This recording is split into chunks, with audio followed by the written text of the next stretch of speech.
राम अतिशय मंगल स्वरूप आए, परम कल्याण कारणे, सर्व शक्ति में देव आए। श्री रामाय नमो नमः, श्री रामाय नमो नमः। गुरु जी को करिए वंदना, भाव से बारंबार, नाम से नौका से किया जिसने भव से पार। नाम से नौका से किया जिसने भव से पार। सर्वप्रथम तो सभी को, जितने भी यहां विराजमान हैं अथवा पूरे भारतवर्ष से, विदेशों से इस समय ऑनलाइन हमारे साथ जुड़े हुए हैं, सभी को श्री राम नवमी के पावन पर्व की, राम जन्म की और पिछले 7 दिन से ये जो राम कथा चल रही थी, श्री रामायण ज्ञान यज्ञ के निर्विघ्न संपन्न होने की बहुत बहुत बधाई और शुभ मंगल कामनाएं। ऐसे यज्ञ गुरु महाराज के आशीर्वाद से, श्री राम कृपा से ही संभव हो पाते हैं। वही आपके रूप में यहां पर स्वयं पधारते हैं, सेवा का दान बख्शते हैं, नाम जाप का बल बख्शते हैं और ये यज्ञ निर्विघ्न संपन्न होते हैं। पिछले 7 दिन से हर सभा में परम पूजनीय श्री स्वामी जी महाराज अध्यक्ष पद पर विराजमान रहते। उन्हीं के स्वरूप परम पूजनीय श्री प्रेम जी महाराज, संत श्री नर केवल बेदी जी महाराज, परम पुरुष श्री राम, उनके परम भक्त परम सेवक हनुमान जी महाराज हर सभा में विराजमान रहे। और इस समय भी सभी महापुरुष और देवादिदेव परम पुरुष यहां विराजमान हैं। उनके श्री चरणों में बारंबार नमस्कार नमस्कार नमस्कार। हे गुरु महाराज, हे परम पुरुष श्री राम, पिछले 7 दिनों में हमसे कोई भूल चूक हो गई हो, आपके पावन दरबार की कोई अवज्ञा हो गई हो, हे राम, हमें तो शुद्ध पाठ भी नहीं करना आता। कहीं शब्द के उच्चारण में शुद्धता ना रही हो, कोई शब्द कम या ज्यादा बोल दिया गया हो, हे राम, आप तो मां स्वरूप, हम तेरे अबोध बालक हैं, हमें क्षमा कर देना, क्षमा कर देना, क्षमा कर देना। हे राम, ये जितना भी पिछले 7 दिनों में और इस समय जितने भी श्री रामायण जी के पाठ हुए हैं, भजन कीर्तन हुए हैं, हे राम, आपका गुणगान हुआ है, ये सब हम आपके ही श्री चरणों में भेंट करते हैं, अर्पित करते हैं। इसे स्वीकार करो, स्वीकार करो, स्वीकार करो। और साथ ही साथ आपसे हम वर मांगते हैं, हे राम, ये यज्ञ सबके लिए शुभ हो, मंगलमय हो, कल्याणकारी हो, सभी सुखी रहें, स्वस्थ रहें, पूरी मानवता का भला हो। हे राम, ऐसी कृपा करना, मेरा भारत देश सदा खुशहाल रहे, सुरक्षित रहे, ऐसी अपनी कृपा दृष्टि सदैव बनाए रखना। आज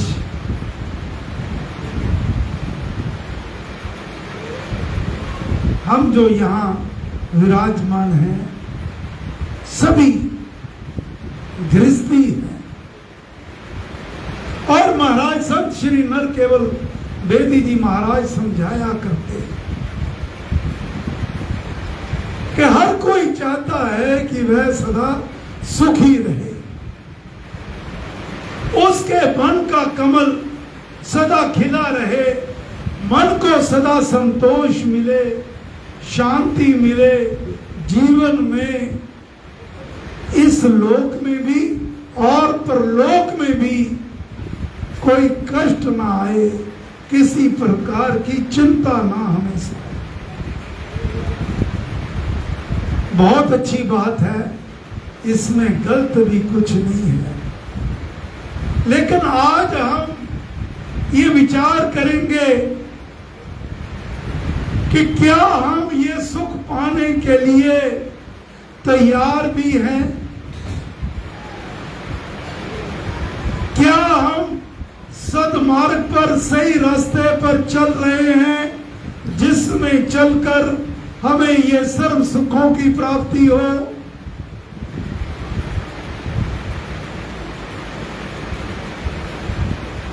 तो आज ये हमने इसके ऊपर मनन करना है, इसको समझने का प्रयास करना है। तो इसके लिए हमें प्रभु श्री रामचंद्र जी महाराज, जो हमारे नायक हैं, रामायण युग को, रामायण काल को स्वर्ण युग कहा जाता था। क्यों कहा जाता था? वहां पर रघुनाथ जी ने जो चाहा कि उनके प्रजाजन करें, उनके भक्तजन करें, उन्होंने स्वयं सब कुछ करके दिखाया। तभी उनको आदर्श पुरुष, मर्यादा पुरुषोत्तम श्री राम कहा गया। तो उनकी वाणी को हमें स्मरण करना होगा, उन्हीं के कर्मों को अपना आदर्श मानकर अगर हम उस मार्ग पर चलेंगे तो हमें अवश्य ही हमारे ये लक्ष्य की, सर्व सुखों के प्राप्ति इसी जन्म में हो जाएगी। अब ये समझने के लिए गुरु महाराज, परम पूजनीय श्री स्वामी जी महाराज, इन्होंने हमें समझाया है अपने सद ग्रंथों द्वारा, अपने प्रवचनों द्वारा, कि इसके लिए हमें कम से कम 3 कार्य करने होंगे। 3 कार्य करने होंगे। नंबर 1, प्रभु श्री राम की अनन्य भक्ति। दूसरा, उसके बनाए बंदों की सेवा। और तीसरा, कभी भी प्रभु श्री राम से कुछ ना मांगो तो उसकी कृपा मांगो। अब एक एक करके इनको हम समझने का प्रयास करेंगे। पहला, प्रभु श्री राम की भक्ति। रामचंद्र जी महाराज की वाणी गुरु महाराज ने श्री वाल्मीकि रामायण सार में परिशिष्ट में वर्णन की है। पिछले 7 दिन से हम रामायण जी के पाठ कर रहे हैं। गुरु महाराज फरमाते हैं, रामचंद्र जी महाराज की वाणी, जो पर लोक यहाँ सुख चहु, सुन मम बचन हृदय दृढ़ गहूं, सुलभ सुखद मार्ग ये भाई, भक्ति मोरी पुराण श्रुति गाई। हे मानव, अगर तू इस परलोक में और परलोक में सुख चाहता है तो मेरी बात को ध्यान से सुन, हृदय से सुन। ये तो बड़ी सरल है। वेदों में लिखा है, पुराणों में लिखा है, ग्रंथों में लिखा है कि तू मेरी भक्ति कर। आगे, श्रुति पुराण सब ग्रंथ कहाई, रघुपति भक्ति बिना सुख नाई। कमट पीठ जामी बरुबारा, बंध्या सुत बरु काहू मारा। फूलियो नभ बरु बहुविध फूला, जीवन ले सुख हरि प्रतिकूला। त्रिषा जाई बरु मृग दिल पाना, बरु जामिय शीस निभाना। अंधकार बरु कभी नसावे, राम विमुख ना जीव मुख सुख पावे। राम विमुख ना जीव सुख पावे। ये तो संभव हो सकता है कि कछुए की पीठ पर बाल उगा। उदाहरण दे रहे हैं, ये तो संभव हो जाए कि शायद कछुए की पीठ पर बाल उगा। ये भी संभव शायद हो जाए कि बंध्या जो बांझ है उसका सुत भले ही किसी को मार दे।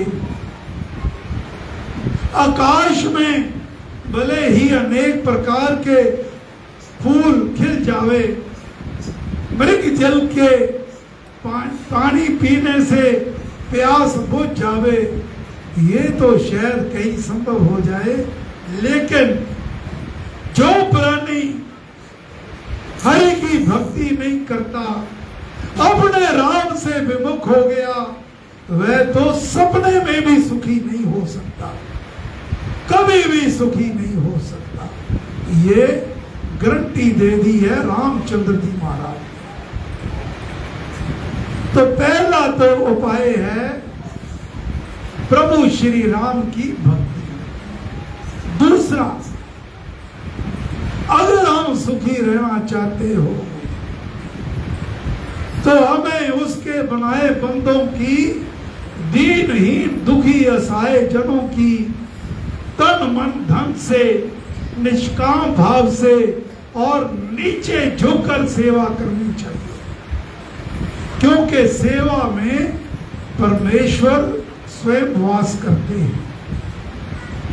गुरु महाराज भक्ति प्रकाश के सेवा प्रसंग में फरमाते हैं, सेवा में हरि आप है सेवार्थी पा, नीचे झुक सेवा करो हरो दीन संतान। तीसरा उपाय है सदा उसकी कृपा मांगो। गुरु महाराज ने कहा है, मांगू मैं राम कृपा दिन रात, राम कृपा हरे सब दुख। और वाल्मीकि रामायण सार में परिशिष्ट में राम कृपा प्रसंग में महाराज फरमाते हैं, राम कृपा कई सुख देनी, ताप पाप पातक हर लेनी। राम कृपा सब दोष नसावे, देवे राम तभी जन्म पावे। उसकी कृपा के बिना कुछ भी संभव नहीं है। और जिस पे राम कृपा कर दे उस पे तो हर कोई कृपा करता है। जा पर कृपा राम की होई, ता पर कृपा करे हर। सो आज का सार प्रभु श्री राम की अनन्य भक्ति, एक की राम की भक्ति भी करो और दर दर भटकते भी फिरो। कहीं दीप जलाओ, कहीं धागे बांधो, कहीं मालियां बांधो। प्रेम जी महाराज कहा करते, जो भटकते हैं वह भटकते ही रह जाते हैं। तो एक प्रभु की अनन्य भक्ति, यही भगवान कृष्ण चंद्र जी महाराज ने कहा था कि अनन्य भक्ति तू मेरी कर, तभी तू मेरा विश्व रूप विराट रूप देख पाएगा। ये केवल ना जपे से, ना तपो से, ना किसी और से, ये अगर संभव है तो केवल अनन्य भक्ति से। दूसरा, तन मन धन से मानव सेवा। और तीसरा, सदा परमेश्वर से उसकी कृपा मांगो। साथ ही साथ घरों में बड़े बुजुर्गों की, माता पिता की, सास ससुर, दादा दादी, नाना नानी इत्यादि, उनका आदर मान करना, बच्चों से प्रीति करनी चाहिए। माता पिता तो गुरु महाराज फरमाते हैं, माता पिता दो देव बखाने, मूर्ति मान गए हैं जाने, उनकी आज्ञा होवे जैसी, करना वही है सुरीति ऐसी। अरे जीते जागते माता पिता को आदर मान से एक रोटी की टुकड़ा भी दे दोगे, एक निगाला भी दे दोगे, तो सीधा देव द्वार में आपका ये पूजा स्वीकार होगी। अरे मरने के बाद तो ती पुत्र जितने भी हैं वो तो किसी को प्रेम नहीं होता, अपने सुखों को रोते हैं, वो तो डर के मारे ये क्रियाकांड करते हैं, कहीं वो सपने में भी नजर ना आ जाए। जीते जागते तो माता पिता को पानी नहीं देना, जल नहीं देना, बाद में पंडित जी को मेवे खिलाने, माल कूड़े खिलाने, उन्होंने तो उस दिन व्रत तक भी रखा होता है, श्राद्ध आएंगे, सभी करते हैं। तो घरों में आदर, बड़ों को आदर मान देना, आपस में मधुरता बनाए रखो और बच्चों को अच्छे संस्कार देने के लिए सत्संगों में लाना चाहिए। ये जो मोबाइल उनके हाथ में एटम बम है, अगर इससे कोई उसकी मिसाइल है, एंटी मिसाइल बम की, तो वो है सत्संग। वहां पर आके अगर बच्चों के मन में एक बात भी बैठ गई तो इस एटम बम के अटैक को वो बड़ी आसानी से सह देंगे। राम, हम सब तेरी चरण शरण में हैं, हम पर कृपा करो, मेहर करो, दया करो, हमें अपने नाम का, अपनी भक्ति का, अपने बनाए बंदों का, मानव सेवा का दान बख्शो, हम पर कृपा करो, मेहर करो, दया करो। जय श्री राम, जय